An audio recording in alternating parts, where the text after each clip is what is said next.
啊，乡亲啊，继续来看这个东部有一间高中到垦丁来毕业旅行，结果到半暝，有6个学生身体无爽快，有的吐，有的哭，有的会喘，有的四肢无力，甚至有人昏迷，意识无清楚，赶紧来送病院。初步是排毒食物中毒甲一氧化碳中毒。啊，6个学生早起已经出院啊，已经好啊。啊，讲这团学生伫咧台南的时阵，都已经有掉刷的镜头，结果到半暝出现着更加严重的症状，到底是安那呢？原因不明，爱个厘清。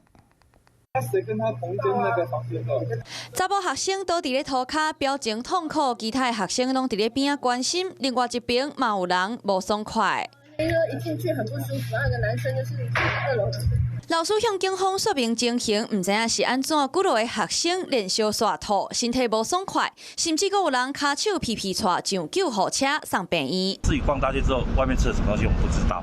好，然后回来之后，半夜凌晨1点多的时候，就有学生产生的那种紧张，然后发抖，冒冷汗，然后呕吐，然后就快点出来处理。警方调查，这是东部一间国中来垦丁毕业旅行。昨昏半暝有老师报案，讲几落个学生为大过转来到房间了后，熊吐、昏迷。消防人员到场发现学生拢有情绪无稳定、无力的情形，一个将因送病院。那现场没有食物中毒以及那个酒精的反应，这样。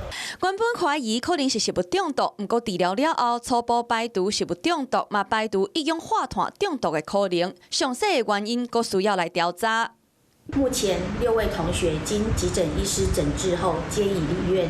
我们在精神科上面有所谓的集体歇斯底里反应那这些常常发生在学校或工厂，就是很多人聚集的时候，那可能会从一个人他开始出现的一些生理的反应，通常是开始会觉得发抖、呼吸困难，这种东西是一个人开始发生之后呢，会开始去感染到旁边的人。到底是什么原因是引发着讨论？不过嘛，需要个进一步来查明。